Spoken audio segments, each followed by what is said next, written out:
So we can put hold all our imaginations and let's talk about IL 12 and 23.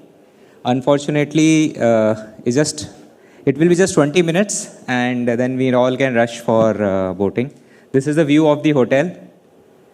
So this is how I'll be setting my talk. How these IL 12, 23, the subunits got discovered, the sources, mechanisms, what are the functions, clinical implications, and some applied aspects. So this is how the family looks like. It's the IL. Yeah. So it is this IL 12 which was discovered, and it's like like a father. It gave some of its subunits to IL 23, IL 35. So if you look at this family, they have an alpha portion and the beta subunit. There are some subunits which are common between two cytokines. For example, P40 is common to IL 12 and IL 23. P35 is common to IL 12 and IL 35. And hence, the receptor which are associated with these subunits are also common. So they have IL 12 receptor beta 1, beta 2. Since beta 1 is with P40, so IL 23 will also have beta 1, and so on and so forth. The focus today will be majorly on IL 12 and 23. We'll have a look on the downstream pathways as we go forward. So, this is how the story started. Back in 1989, when I was just probably 3 or 4 years, the IL-12 was, heterodimeric IL-12 was purified, and they discovered that this IL-12 is stimulating IFN gamma production by T and NK cells. And IL-12 was found to be critical against intracellular pathogens by stimulating the Th1 cells. But then in 94 to 2000, there were some more experiments which were done, including some knockout models of mice which were developed. Interestingly, what they found that if there was a P40 knockout mice compared with a P35 knockout mice, there was a higher pathogenic burden seen in IL-12 P40 knockout mice. So if you want to go back to the figure, the two knockouts have been done, 40 and 35. So if the 40 is knocked out, what is happening? They have a higher pathogenic burden. But compared to IL-35 knockout, they were not able to understand why this was happening. Why that the IL-40 knockout was resulting in a higher pathogenic burden. Similarly, they also found that the neutralizing antibodies in the murine models of infection with Leishmania, the IL-12 was critical, but there was something else which was happening here. In another experiment where they looked at autoimmune encephalitis, they found that mice where P35 was knocked out when compared with wild type as compared to P40, the score was worst in P35 knockout as compared to P40. So can you really explain what is happening? So why is it that the pathogenic burden is high in those who have a P40 knockout and autoimmune encephalitis burden was much low in those who had P40 knockout? That is when they realized probably this P40 is being shared by another cytokine. And that cytokine has some important role to play both in the pathogenesis of autoimmune encephalitis. So if 40 is knocked out, there is no IL-23, no autoimmune encephalitis was happening. But if there is no IL-23, the TS17 was not getting activated, they were getting more load of pathogens. So that is how, in 2000 and 2022, they found out that IL-23 is sharing a P40 subunit with IL-12, and IL-23 receptor was identified. And since then, there have been a lot of studies which have looked up on the role of IL-23. It's IL-23 and not IL-12 which is promoting autoimmunity, right? And if the IL-23 is knocked out, or like the P40 is knocked out, they lack IL-17 positive cells. And gradually, the IL-23-17 axis became important for protection of extracellular bacteria and fungi, and that's why the load was higher.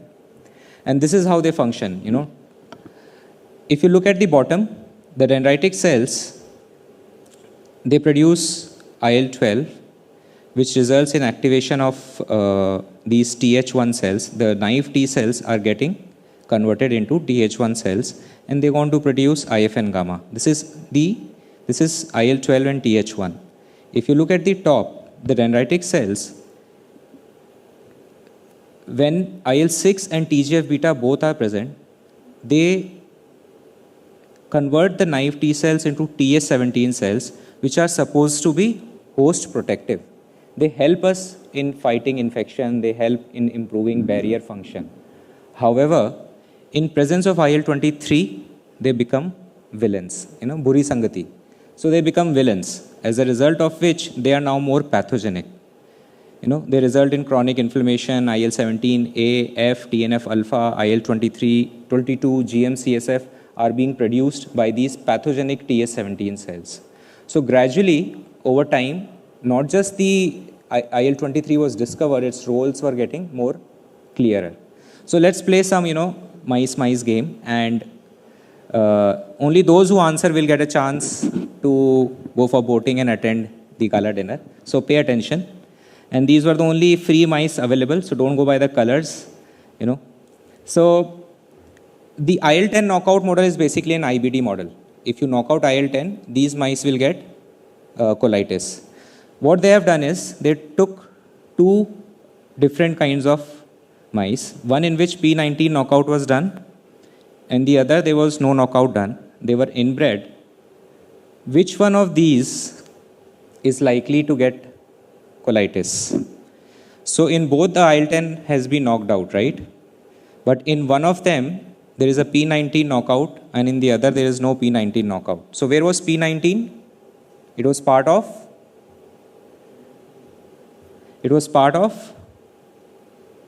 IL-23, right?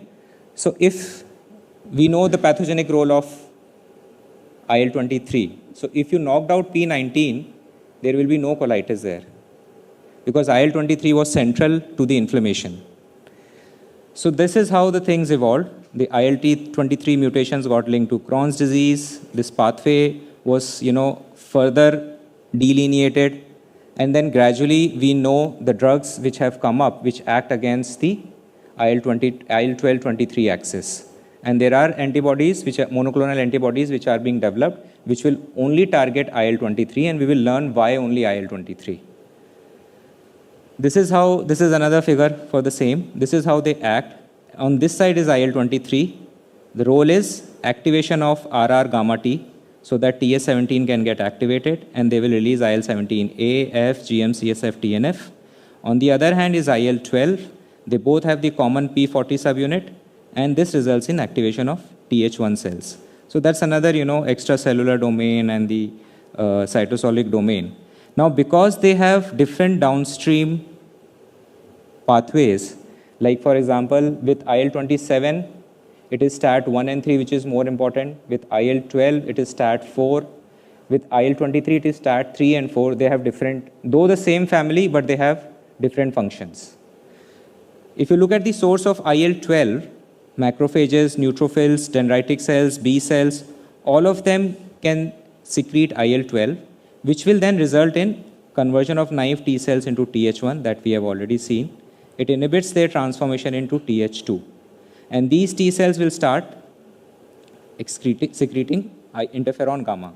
They'll also make sure that NK cells proliferate and are cytotoxic. And in this way, they help us in fighting infections. And we'll see when one of these pathways get affected, these patients are susceptible to TB. Yes, MSMD. Another busy looking slide. Now here the focus is on IL-23. They are being released by dendritic cells, in presence of some pathogens, stress molecules, and then they go on to act on neutrophils, innate lymphocytes, convert the T cells and the innate lymphocytes to produce more IL-17 and IL-22, and this results in inflammation. And also they activate neutrophils to go for netosis and cause inflammation. Now, what are the clinical implications of these?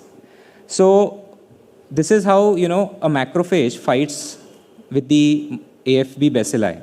Once that is phagocytosed, they will release IL-12. IL-12 will act on the NK cells as well as the T cells.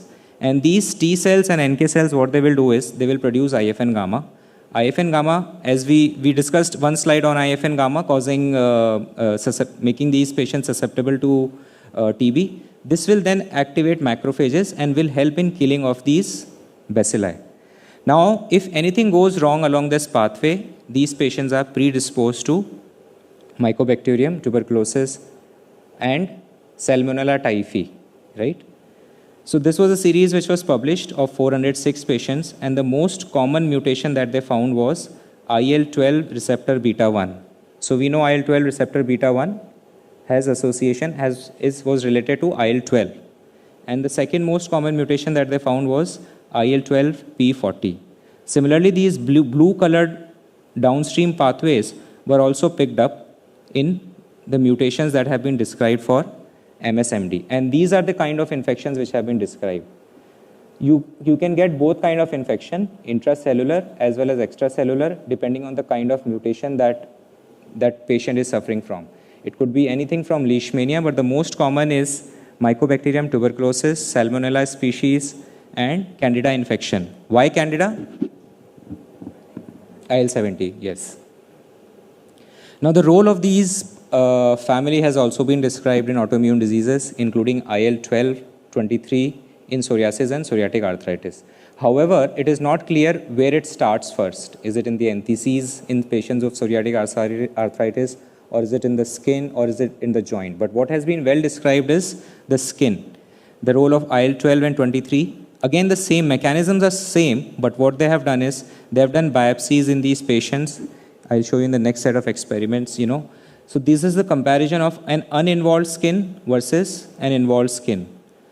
This is the ISC for that, and these are the P19, P40 subunits expression was found to be higher from the samples taken which were affected by psoriasis.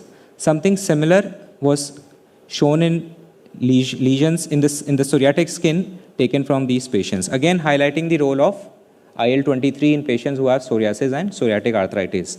And these are the number of trials which have, these are the drugs which have been used in psoriasis and psoriatic arthritis. And look at the PASI score. So PASI is something that we use for calculating the skin score in patients with psoriasis. And this is the success that they have achieved. And this has been only possible because we have understood the pathophysiology, we have understood how IL-12, 23 axis plays a role in psoriatic arthritis. Something similar, more so in Crohn's, they have found that the mRNA expressing IL-12, 23, P40 subunit was higher in patients who had Crohn's disease. Similarly, the protein levels were higher.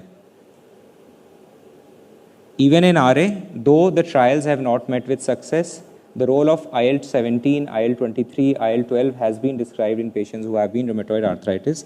However, both 2 or 3 trials which have been done, including IL-17 inhibitors, have not really met with success. Again, highlighting that there are multiple pathways. It's not as, at the end of every lecture we feel that probably this is the most important pathway.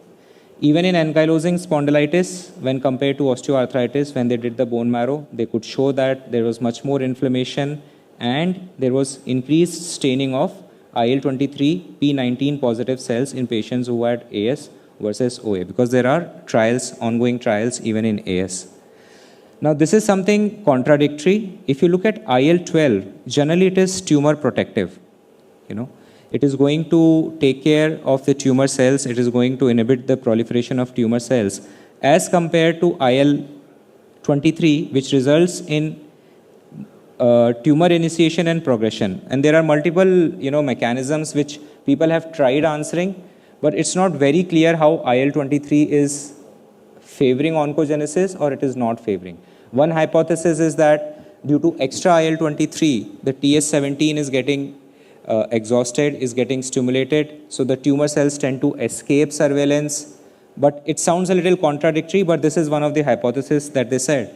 And if you look on the other side, there is this another experiment where they found that, surprisingly, like if you look at this green bar, this is P35 knockout. They had the highest number of papilloma per mouse. And we know that P35 is more implicated with IL-12, which were actually protective. They were taking care of those, inhibiting the tumor cell proliferation. So the role of IL-12 and 23 in oncogenesis surveillance is still debatable, which one is, but one thing is clear that more and more data is showing that IL-23 is implicated more as far as malignancies is concerned as compared to IL-12. Now there are roles which have been described in multiple sclerosis, lupus, but the most data is in Crohn's disease, psoriasis, psoriatic arthritis, and hence these therapies have come up, targeting IL-12 and 23. However, if you look at ankylosing spondylitis, if you look at RA, they have not met with success, despite their roles being described in the pathogenesis. However, if you look at Crohn's disease, psoriasis, psoriatic arthritis, it has met with a lot of success. Now, if you can tell me why there is a need for specific IL-23 directed therapies. If ustekinumab is working so well, acting on IL-12-23 axis, why do we need specific IL-23 directed therapies? What's the need? What's the advantage? Anyone?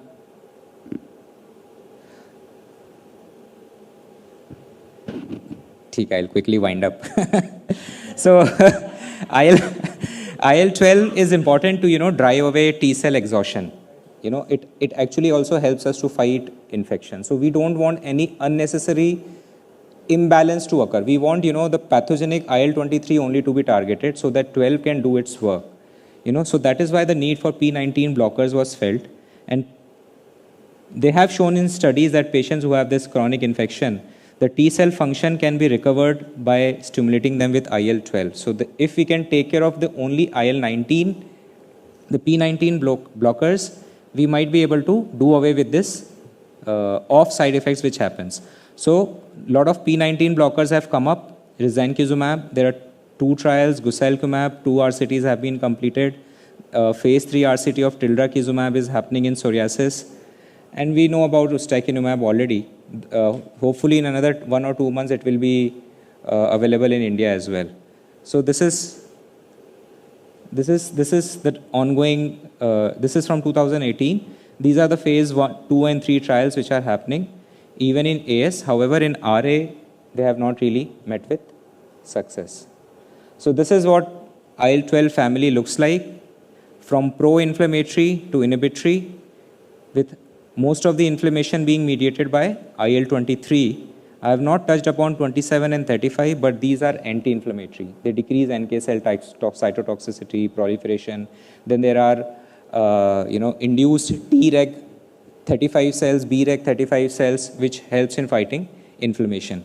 And this is the major difference between IL-12 and 23. IL-12 activates Th1 through Tbet. IL-23 activates drives T cells into TH17 through ROR gamma T, and these are the cytokines which they induce, and we have seen their role in multiple of these diseases. So that is what I would like to conclude. Ginseng boosts immune system. If you take Chingsak, your knowledge, Chengappa and Sakir, your knowledge of immunity might get boosted. Right? So this is the complicated family. That's SMS OPD. Just a little show off, how busy I am. So our department is not just handsome, but also very beautiful, trying to maintain the gender ratio in autoimmune disease. Thank you.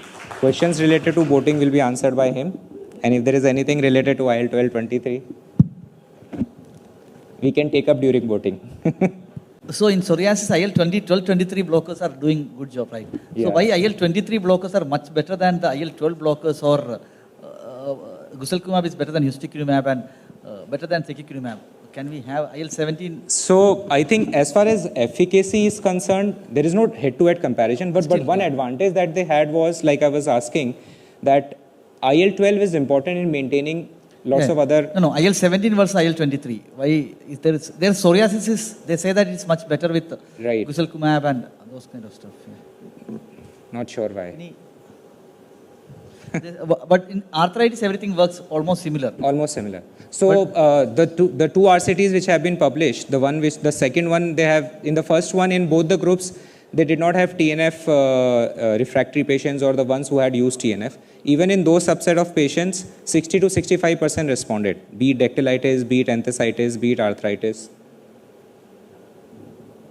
But for psoriasis, I think it works much better, almost a very high PASI score.